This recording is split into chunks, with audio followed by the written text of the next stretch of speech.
अस्सलाम वालेकुम, मेरा नाम है हिना कैसर और हमारी आईएनएफजे की सीरीज़ चल रही है। आज की हमारी वीडियो का टॉपिक ये है कि why isolation is required for INFJs. INFJs को ये जो गाहे बगाहे लोगों से अलहदा होकर सोशल सर्कल से कट के उनका दिल करता है कि वो अपने आप को बिल्कुल आइसोलेट कर लें, यानी अपना मोबाइल फ़ोन बंद कर दें, इंटरनेट बंद कर दें, अपने फैमिली मेम्बर से कह दें कि किसी थोड़ी देर के लिए मुझे डिस्टर्ब ना करें और सम टाइम वो अपनी एक नॉर्मल रूटीन को छोड़ के, बल्कि आई विल नॉट से सम टाइम नहीं ऐसा होता, बल्कि हर लाइफ में हर थोड़ी थोड़ी देर के बाद, हर कुछ अरसे के बाद आईएनएफजेस चाहे टीनेज में हो या वो अपने एडल्ट हो चुके हों, उनको एक दोबारा से अपने एक कैथारसिस की ज़रूरत होती है, अपने एक सेल्फ एनालिसिस की ज़रूरत होती है। उनको ये अपनी रूटीन लाइफ से दो कदम पीछे हट के ये सोचने की ज़रूरत होती है कि क्या मैं जिस डगर पे चल रही हूँ या चल रहा हूँ वो ठीक है? क्या मुझे यही सब कुछ करना चाहिए? क्या यही मेरे लाइफ़ के गोल्स हैं या मेरी लाइफ़ के गोल्स क्या हैं? और एक चीज़ों को एक बिगर पर्सपेक्टिव में देखने के लिए ना वो अपनी रूटीन को एस्केप करने की कोशिश करते हैं, अनकॉन्शियसली करें या कॉन्शियसली करें। आज की वीडियो में हम इस बारे में बात करेंगे कि आया कि ये चीज़ एक अनहेल्दी एक्टिविटी है या फिर हेल्दी एक्टिविटी है, ऐसा करना चाहिए या नहीं करना चाहिए।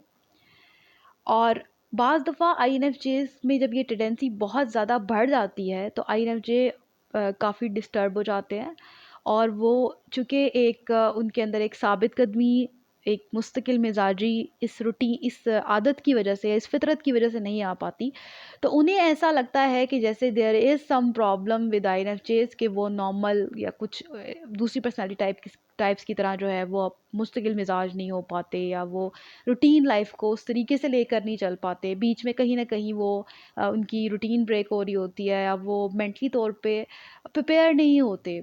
कॉलेज जाने के लिए या स्कूल जाने के लिए या इवन यूनिवर्सिटी जाने के लिए वो प्रिपेयर नहीं होते और उन्हें नहीं पता होता कि ये थ्रू आउट द लाइफ उनके साथ ऐसा क्यों हो रहा है।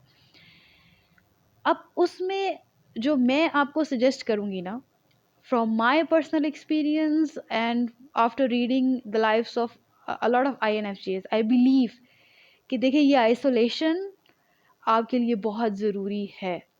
हाँ, इसके अंदर अगर आप एक चीज़ ऐड कर लें ना, तो शायद आपको ये जो एक थोड़ी देर के बाद आपको दोबारा से जो एक पूरा चेक एंड बैलेंस करने की ज़रूरत पड़ती है, एक ऑडिट करने की ज़रूरत पड़ती है अपनी लाइफ़ का, और चीज़ों को सोचने की ज़रूरत पड़ती है। उसमें आप एक चीज़ अगर ऐड अप कर लें ना, तो आपका ये प्रोसेसेस पहले से कम हो जाएँगे। और वो ये कि जब भी आप ज़िंदगी में अपनी रूटीन लाइफ़ से, चाहे आप कॉलेज गोइंग स्टूडेंट हैं या यूनिवर्सिटी गोइंग स्टूडेंट हैं या स्कूल गोइंग इवन स्टूडेंट हैं, तो उस सूरत में भी इवन आफ्टर द 30s और 40s भी अगर आपको दोबारा से कैथारसिस करने की ज़रूरत हो फ़ील हो रही है, आप क्या करें, जब भी आप अपनी लाइफ में अपने आप से कुछ इम्पोर्टेंट क्वेश्चंस पूछें और उसके लिए स्पेसिफिकली अपने आप को लोगों से आइसोलेट करने के बाद जब आप पूरा एक एक बिग पिक्चर आपके सामने आ जाए ना, तो ये मत सोच लिया करें कि आपने तो बड़ा ही एक गहरा मुतालिया अपनी लाइफ के ऊपर कर लिया है और बहुत सारी चीज़ों को आपने सॉर्ट आउट कर लिया है। तो वो जो एनर्जी आपके पास आइडियाज़ की एक एक फ़्लो आपके पास आ जाता है ना आइसोलेट होने के बाद, वो आपको याद रहेगा, ऐसा नहीं होता। आप बिलीव करें, मैं आपको अपने पर्सनल एक्सपीरियंस से बता रही हूँ कि when I was doing my BBIT, तो उस टाइम के ऊपर मैंने एक दिन सोचा कि यार मैं आज अपनी रेगुलर जो रूटीन की क्लासेस हैं वो नहीं लूँगी, और instead of going to the department I will go to the library. और लाइब्रेरी में मैंने जब सोचा कि अच्छा मैं लाइब्रेरी के अंदर जो है वो बैठ के सुकून से अपनी मिस्टेक्स लिखूँगी कि मैं नॉर्मली लाइफ के अंदर क्या मिस्टेक्स करती हूँ और उनको मैं कैसे इम्प्रूव कर सकती हूँ। तो यूनिवर्सिटी जाने से पहले मेरे माइंड में पूरा प्लान था और मुझे लगा कि library is the best place जहाँ पे मैं खामोशी के साथ बैठ के पूरा जो है ना वो अपना एनालिसिस कर लूँगी, और फिर उसके बाद मैं वो नॉर्मल फ़ील करूँगी, जिस तरीके से मैं नॉर्मल फ़ील करना चाह रही हूँ, रूटीन एक्टिविटी में फिर वापस आ जाऊँगी। तो एक स्पेसिफ़िक टीनेज के अंदर एक स्पेसिफ़िक टाइम के बाद मैंने चीज़ों का रिकॉर्ड रखना शुरू कर दिया था। तो एक चीज़ तो मैं आपको ये कहूँगी कि जितनी जल्दी हो सके रिकॉर्ड रखना शुरू कर दें, और रिकॉर्ड रखने का मैं आपको बेस्ट तरीका बताऊँ, कभी भी आपके माइंड में कोई आइडिया आए या कोई भी चीज़ जो आपके लिए इम्पॉर्टेंट है, आपकी लाइफ के लिए इम्पॉर्टेंट है, चाहे वो कोई डिसीजन हो, चाहे वो कोई सेल्फ एनालिसिस हो, चाहे वो कोई आइडिया कुछ भी हो, आप उसको ये नहीं कि कभी किसी कॉपी पे लिख लिया, कभी किसी रजिस्टर पे लिख लिया, कभी किसी पेपर पे लिख लिया, कभी किसी ऑनलाइन फाइल के अंदर लिख लिया, कभी किसी जीमेल अकाउंट, नो। आप उसके लिए या तो एक स्पेसिफिक जीमेल अकाउंट डेडिकेट करें। जीमेल अकाउंट, ये कोई भी अकाउंट हो सकता है, मतलब ईमेल अकाउंट, कोई सा भी एक ईमेल अकाउंट आप उसके लिए डेडिकेट करें। वो ईमेल अकाउंट आप किसी को भी मत दें। उसको आप सोशल मीडिया के ऊपर यूज़ ना करें। उस ईमेल अकाउंट से आप अपना कोई दूसरा अकाउंट जनरेट ना करें, किसी फ्रेंड को ना दें। वो सिर्फ एक अकाउंट आपका ऐसा होना चाहिए जो आपका एक पर्सनल अकाउंट हो और उसमें आपकी लाइफ का पूरा ऑडिट मौजूद हो। और उससे भी बेहतरीन तरीका ये है कि आप एक मार्केट जाएँ और एक वैसे तो आईएनएफजीज़ मार्केट को भी बहुत जो है वो डिसलाइक करते हैं, कोशिश करते हैं कि उनको अगर पसंद करते भी हों तो वो शॉपिंग नहीं करते इतनी, तो वो चाहते हैं कि उनको चीज़ तैयार घर में मिल जाए। तो बहरहाल आप कोई रजिस्टर, कोई इस तरह की कॉपी या रजिस्टर आप सेलेक्ट करें जो आपको लगे कि ये मैं अगले 5-10 सालों के लिए एज़ अ प्लानर यूज़ कर सकती हूँ, राइट? ऐसी किसी चीज़ के अंदर आप अपना रिकॉर्ड रखें। और कोशिश करें कि उसको हैंडी रखें, जब भी आपको ज़रूरत पड़े आप फ़ौरन से वहाँ से निकाला, अपना रजिस्टर निकाला, उसमें वो चीज़ लिख दी। ताकि आपके पास जब भी आपको दोबारा से एक रीएनालिसिस करने की ज़रूरत पड़े ना, तो आपको पहले वाली अपने थॉट्स और पैटर्न वगैरह, वो आपका ब्रेन डंप सारा उसमें मौजूद हो। तो मैंने क्या किया, मैंने लाइब्रेरी जो है वो जाते वक़्त मैंने सोचा कि चलो मैं अपने पुराने रिकॉर्ड बुक भी उठा लेती हूँ। मैंने एक फ़ाइल उठा ली और उसमें मैंने देखा कि वहाँ जाने के बाद मैं फ़ाइल के बारे में तो भूल गई। मैंने अपनी मिस्टेक्स पूरी लिख ली और मैंने 12 मिस्टेक्स लिखी, जो कि मुझे लगा कि ये मुझे बहुत डिस्टर्ब करती हैं ये मिस्टेक्स अपनी, और मुझे इनको अब टाइम आ गया कि मुझे इनके ऊपर प्रॉपर एक्शन लेने की ज़रूरत है और इनको करेक्ट करने की ज़रूरत है। तो लिखने के बाद अचानक से मेरे ज़हन में आया कि मैं तो पास्ट रिकॉर्ड लेके आई हूँ, तो क्यों ना मैं अपने पास्ट का रिकॉर्ड चेक करूँ कि पास्ट में जो मेरी मिस्टेक्स थी, क्या वो इम्प्रूव हो चुकी हैं? अब जो मिस्टेक्स हैं, क्या वो कोई न्यू मिस्टेक्स हैं या वो ओल्ड ओल्ड मिस्टेक्स हैं? आप बिलीव करें कि मुझे 2 लिस्टें मिली अपनी फ़ाइल में से। एक लिस्ट जो है वो तकरीबन 8 साल पुरानी थी और एक लिस्ट जो है वो 12 साल पुरानी लिस्ट थी, जो मैंने सेव की हुई थी। और जब मैंने उस लिस्ट को मैच किया आफ्टर द 12 इयर्स, उन 12 मिस्टेक्स में से, आफ्टर द 12 इयर्स, उन 12 मिस्टेक्स में से 10 मिस्टेक्स वर द सेम। और मैं सर पकड़ के बैठ गई कि ये क्या, 12 सालों में 10 मिस्टेक्स ऐसी हैं जो, और हैरानकुन तौर पे उस वक़्त मैंने 15 मिस्टेक्स लिखी हुई थी। आज 12 सालों बाद मैं 12 मिस्टेक्स लिख रही थी और उसमें से जो है वो 3 ऐसी थी जो मेरे लिए मैटर नहीं करती थी, 2 ऐसी थी जो मैं जिनको रिकवर कर चुकी थी, और 10 ऐसी थी जिनको मैंने 12 साल बाद भी इम्प्रूव नहीं किया।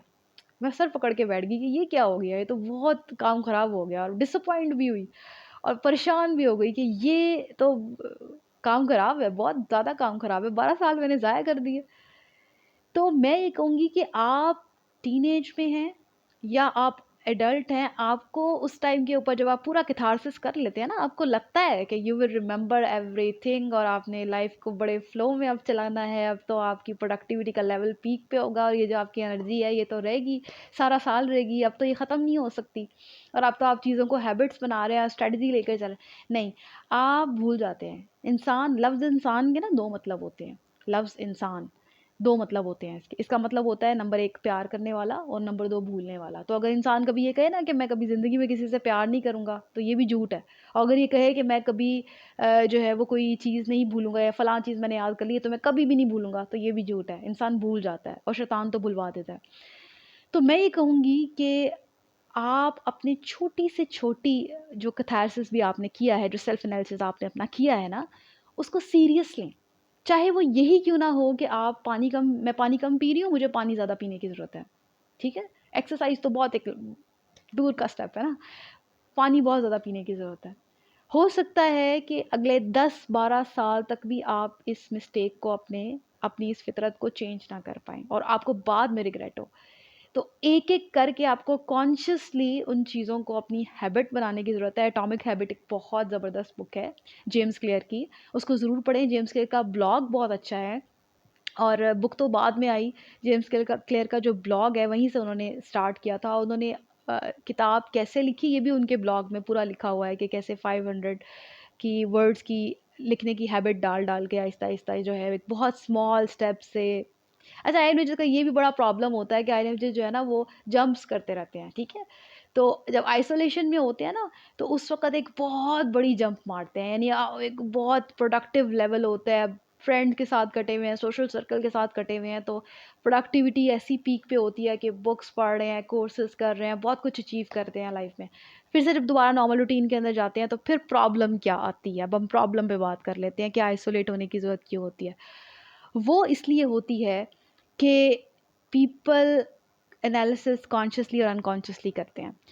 तो आईएनएफजेस जब स्पेसिफिकली इस कॉलेज में होते हैं, यूनिवर्सिटीज़ में, जहाँ पे भी उनको लोगों के साथ उनका एक मीटअप होता है, वहाँ पे प्रॉब्लम क्रिएट होती है। स्पेशली अगर उनको एक बिल्कुल डिफरेंट किस्म की पर्सनैलिटी के साथ वो मिलें तब भी, और अगर उनको कोई किसी किस्म का कॉम्प्लीमेंट दे दे, क्रिटिसाइज़ कर दे, तो फिर तो अल्लाह की पनाह।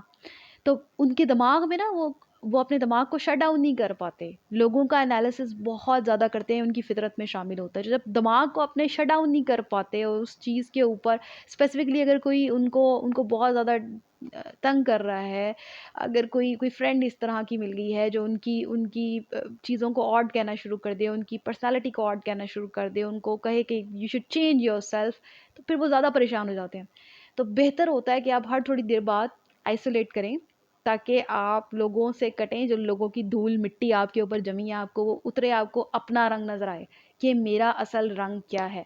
अपने ऊपर अगर रंग ही चढ़ाना है ना, तो सिबगतुल्लाह चढ़ाएँ, अल्लाह का रंग चढ़ाएँ, लोगों के रंग चढ़ाने की ज़रूरत नहीं है। वैसे भी अल्लाह ताला ने आपको एक यूनिक आइडेंटिटी दी है, अपनी उस यूनिक आइडेंटिटी को, यूनिक स्ट्रेंथ्स को पहचानें और इसमें तहम्मुल मिज़ाजी के साथ काम लें, क्योंकि आईएनएफजेस को बहुत बड़ा प्रॉब्लम ये होता है कि बस ज़िंदगी में, चाहे वो 22 इयर्स की एज के अंदर समझना शुरू कर देते हैं कि हमने इसी एज के अंदर कोई बहुत बड़ा मार्का मार लेना है। और लोग तो मोहम्मद बिन कासिम ने 17 साल की उम्र में जो है वो सिंध फ़तह कर लिया था, मैंने अभी तक कुछ भी नहीं किया, कोई मार्का नहीं मारा।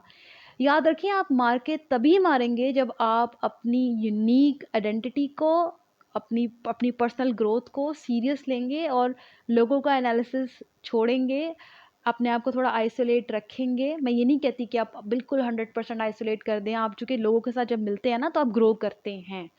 लेकिन आपको हर थोड़े अरसे के बाद, थोड़ी देर टाइम के लिए अपना वो रजिस्टर खोलना है, अपना सेल्फ एनालिसिस देखना है, आप लाइफ में कहाँ चल जा रहे हैं, किस मुकाम पे आपको पहुँचना है, वो सब चीज़ें आपको करने की ज़रूरत है। और उसके लिए आपको जितना भी टाइम रिक्वायर्ड है अपने आप को दें। उसे किसी किस्म की ज़हनी बीमारी ना समझें, उसे किसी किस्म का प्रॉब्लम ना समझें, उससे ये ना समझें कि पता नहीं मैं अगर मुस्तकिल मिजाज नहीं हूँ तो लाइफ के अंदर पता नहीं क्या प्रॉब्लम हो जाएगी।